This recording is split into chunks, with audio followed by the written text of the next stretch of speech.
कर्णाची जन्मकथा ऐकल्यावर डोळ्यात पाणी आल्याशिवाय राहणार नाही. चला तर मित्रांनो, आजच्या पौराणिक कथेला आपण सुरुवात करूया. धृतराष्ट्र, पांडू आणि विदुर यांच्या संगोपनाची जबाबदारी भीष्मांवर होती. तिन्ही मुले मोठे झाल्यावर त्यांना शिक्षणासाठी पाठवले. धृतराष्ट्र सामर्थ्यात, पांडू धनुर्विद्येत आणि विदुर धर्म आणि धोरणात पारंगत झाला. धृतराष्ट्र लहान असताना अंध असल्यामुळे राज्याचा वारस होऊ शकला नाही. विदुर हा एक दासीचा मुलगा होता, म्हणून पांडूला हस्तिनापूरचा राजा घोषित करण्यात आले. भीष्मांनी धृतराष्ट्राचा विवाह गांधारची कन्या गांधारीशी केला. जेव्हा गांधारीला तिचा नवरा आंधळा असल्याचे कळाले, तेव्हा तिने स्वतःच्या डोळ्यावर पट्टी बांधली. मित्रांनो, अशाच नवनवीन कथेसाठी चॅनलला नक्की सबस्क्राईब करा.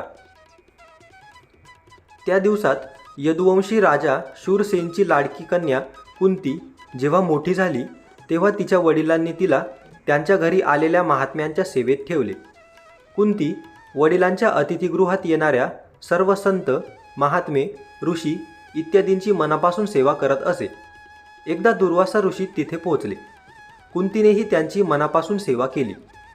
कुंतीच्या सेवेने प्रसन्न होऊन दुर्वासा ऋषी म्हणाले, मुली, तुझ्या सेवेने मी खूप प्रसन्न झालो आहे, म्हणून मी तुला एक मंत्र देतो. याचा वापर करून तू ज्या देवतेचे स्मरण करशील त्या लगेच तुझ्यासमोर येईल आणि तुझी इच्छा पूर्ण करेल. अशा प्रकारे दुर्वासा ऋषी कुंतीला मंत्र देऊन निघून गेले. एके दिवशी त्या मंत्राची सत्यता तपासण्यासाठी कुंती एका निर्जन ठिकाणी बसून त्या मंत्राचा जप करत सूर्यदेवाचे स्मरण करू लागली.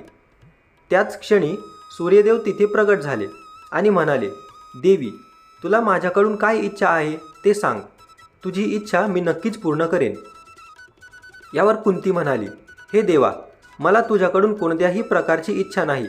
मी फक्त मंत्राची सत्यता तपासण्यासाठी त्या मंत्राचा जप केला आहे. कुंतीचे हे शब्द ऐकून सूर्यदेव म्हणाले, हे कुंती, माझे येणे व्यर्थ जाऊ शकत नाही. मी तुम्हाला एक अतिशय शूर आणि दानशूर मुलगा देतो. असे बोलून सूर्यदेव अंतर्धान पावले. कुंती लाजेने हे कोणालाही सांगू शकले नाही. जेव्हा वेळ आली तेव्हा तिच्या पोटातून चिलखत आणि कानातले घातलेला एक मुलगा झाला. कुंतीने ते कोशात ठेवले आणि रात्री गंगेत तरंगवून टाकले. मूल वाहत जाऊन धृतराष्ट्राचा सारथी अधिरथ गंगा नदी आपल्या घोड्याला पाणी देत असलेल्या ठिकाणी पोहोचला. त्याची नजर चिलखत आणि कानातले घातलेल्या मुलावर पडली. अधिरथ निपुत्रिक होता, म्हणून त्याने मुलाला आपल्या कुशीत घेतले आणि घरी नेले आणि त्याला आपल्या मुलासारखे वाढवू लागला.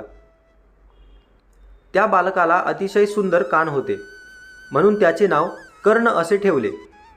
कर्ण गंगा वाहत असताना राजा धृतराष्ट्राचा सारथी अधिरथ आणि त्याची पत्नी राधा यांनी त्याला पाहिले आणि त्याला दत्तक घेऊन त्याचे संगोपन केले.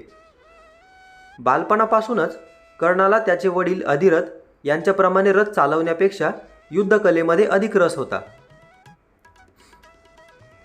कर्ण आणि त्याचे वडील अधिरथ यांनी आचार्य द्रोण यांची भेट घेतली, जे त्या काळातील युद्धकलेचे सर्वोत्तम शिक्षक होते. द्रोणाचार्य त्यावेळी कुरु राजकुमारांना शिकवत असत. त्याने कर्णाला शिकवायला नकार दिला, कारण कर्ण सारथीचा मुलगा होता आणि द्रोण फक्त क्षत्रियांनाच शिकवत असे. द्रोणाचार्यांच्या मतभेदानंतर कर्णाने परशुरामाशी संपर्क साधला, जो फक्त ब्राह्मणांना शिकवत असे. कर्णाने ब्राह्मण असल्याचा दावा केला आणि परशुरामाकडे शिक्षणाची विनंती केली. परशुरामाने कर्णाची विनंती मान्य केली आणि कर्णाला स्वतःप्रमाणेच युद्ध आणि धनुर्विद्येच्या कलेत पारंगत केले. कर्णाला त्याचे गुरु परशुराम आणि पृथ्वी मातेने शाप दिला होता. कर्णाचे शिक्षण शेवटच्या टप्प्यात होते. एके दिवशी दुपारी गुरु परशुराम कर्णाच्या मांडीवर डोके ठेवून विसावले. काही वेळाने कुठून तरी एक विंचू आला आणि त्याच्या दुसऱ्या मांडीला चावा घेऊन जखमा करू लागला. गुरुच्या विश्रांतीचा त्रास होऊ नये म्हणून कर्णाने विंचू दूर केला नाही आणि त्याचा नांगी सहन करत राहिला. काही वेळाने गुरुजी झोपेतून जागे झाले आणि त्यांनी कर्णाच्या मांडीतून खूप रक्त वाहत असल्याचे पाहिले.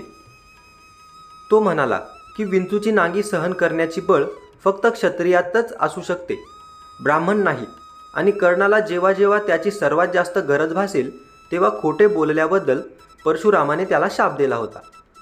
त्या दिवशी त्याचा काही उपयोग होणार नाही. कर्ण, ज्याला स्वतःला माहीत नव्हते की तो कोणत्या वंशाचा आहे, त्याने आपल्या गुरुची माफी मागितली आणि सांगितले की जर त्याच्या जागी दुसरा कोणी शिष्य असता तर त्यानेही असेच केले असते. रागाच्या भरात कर्णाला शाप दिल्याबद्दल त्यांना दोषी वाटले, तरी ते आपला शाप परत घेऊ शकले नाही. त्यानंतर त्यांनी कर्णाला त्याचे विजय नावाचे धनुष्य दिले आणि त्याला आशीर्वाद दिला की त्याला सर्वात जास्त हवी असलेली गोष्ट मिळेल, ती म्हणजे शाश्वत कीर्ती. काही लोककथांमध्ये असे मानले जाते की इंद्र स्वतः विंचूच्या रूपात होता, ज्याला त्याची खरी क्षत्रिय ओळख प्रकट करायची होती. परशुरामजींचा आश्रम सोडल्यानंतर कर्ण काही काळ भटकत राहिला. यावेळी ते शब्दभेदी ही कला शिकत होते. सरावाच्या वेळी त्याने गायीचे वासरू जंगली प्राणी समजले आणि त्यावर छेदणारा बाण सोडला आणि वासरू मारले गेले. तेव्हा त्या गायीचा मालक असलेला ब्राह्मणाने कर्णाला शाप दिला की ज्याप्रमाणे त्याने एका असहाय्य प्राण्याला मारले आहे, त्याचप्रमाणे एके दिवशी त्यालाही असेच मारले जाईल, जेव्हा तो अत्यंत असहाय्य असेल आणि जेव्हा त्याचे संपूर्ण लक्ष त्याच्या शत्रूशिवाय इतर गोष्टीकडे असेल. अशा प्रकारे कर्ण हा परशुरामाचा अत्यंत कष्टाळू आणि कुशल शिष्य बनला. कर्ण दुर्योधनाच्या आश्रयाने राहिला. शिष्यांचे शिक्षण पूर्ण झाल्यावर गुरु द्रोणाचार्य यांनी हस्तिनापुरात नाट्यगृह आयोजित केले. मंचावर अर्जुनने विशेष धनुर्विद्या कौशल्याने शिष्य असल्याचे सिद्ध केले. मग कर्ण मंचावर आला आणि अर्जुनाने केलेल्या पराक्रमांना मागे टाकून त्याला द्वंद्व युद्धासाठी आव्हान दिले. जेव्हा कृपाचार्याने कर्णाचे द्वंद्वयुद्ध नाकारले आणि त्याला त्याच्या वंश आणि साम्राज्याबद्दल विचारले, कारण द्वंद्वयुद्धाच्या नियमानुसार हस्तिनापूरचा राजकुमार अर्जुनला द्वंद्वयुद्धासाठी फक्त एक राजकुमारच आव्हान देऊ शकतो. त्यानंतर कौरवांमधील ज्येष्ठ दुर्योधनाने कर्णाला अंगराज राजा घोषित केले, जेणेकरून तो अर्जुनशी युद्ध करण्यास पात्र होईल. कर्णाने दुर्योधनाला त्याच्या बदल्यात त्याच्याकडून काय हवे आहे असे विचारले. तेव्हा दुर्योधन म्हणाला की कर्णाने आपला मित्र व्हावा अशी त्याची इच्छा आहे. या घटनेनंतर महाभारतातील काही मुख्य संबंध प्रस्थापित झाले, जसं की दुर्योधन आणि कर्ण यांच्यातील घट्ट नाते, कर्ण आणि अर्जुन यांच्यातील तीव्र वैर आणि पांडव आणि कर्ण यांच्यातील वैमनस्य. कर्ण हा दुर्योधनाचा विश्वासू आणि सच्चा मित्र होता. तो नंतर दुर्योधनाला खुश करण्यासाठी जुगारात भाग घेत असला तरी तो सुरुवातीपासूनच त्याच्या विरोधात होता. कर्णाला शकुनी आवडत नव्हते आणि त्याने नेहमी दुर्योधनाला त्याच्या शत्रूंना पराभूत करण्यासाठी आपले युद्धकौशल्य आणि स्नायुशक्ती वापरण्याचा सल्ला दिला. लाक्षागृहावर पांडवांचा वध करण्याचा प्रयत्न अयशस्वी झाल्यावर कर्ण दुर्योधनाला त्याच्या भ्याडपणाबद्दल फटकारतो आणि म्हणतो की भ्याडांच्या सर्व युक्त्या अयशस्वी झाल्या आणि त्याला समजावून सांगितले की त्याने एका योद्ध्यासारखे वागले पाहिजे आणि त्याला जे काही साध्य करायचे आहे ते त्याने त्याच्याद्वारेच साध्य केले पाहिजे. शौर्य चित्रांगदाच्या राजकन्येशी लग्न करण्यासाठी कर्णानेही दुर्योधनाला मदत केली. तिने तिच्या स्वयंवरात दुर्योधनाला नाकारले आणि नंतर दुर्योधनाने तिला बळजबरीने पळवून नेले. तेव्हा तेथे उपस्थित असलेल्या इतर राज्यांनी त्याला पाठलाग केला, परंतु कर्णाने एकट्याने त्या सर्वांचा पराभव केला. पराभूत राजांमध्ये जरासंध, शिशुपाल, दंतवक्र, साल्वा आणि रुक्मी इत्यादी कर्णाचे कौतुक म्हणून जरासंधाने मगधचा काही भाग कर्णाला दिला. भीमाने नंतर श्रीकृष्णाच्या मदतीने जरासंधाचा पराभव केला, पण त्याआधीच कर्णाने त्याच्या एकट्याने पराभव केला होता. कर्णाने जरासंधाची दुर्बलता उघडकीस आणली होती की त्याचा मृत्यू त्याच्या पायातील धड फाडून त्याचे 2 तुकडे करूनच होऊ शकतो. मित्रांनो, आशा आहे की तुम्हाला ही संपूर्ण कथा आवडली असेल. व्हिडिओ आवडल्यास व्हिडिओला लाईक, तुमच्या मित्रमैत्रिणींसोबत शेअर आणि कमेंटमध्ये महाभारत असे नक्की लिहा आणि चॅनलला सबस्क्राईब करायला विसरू नका. धन्यवाद.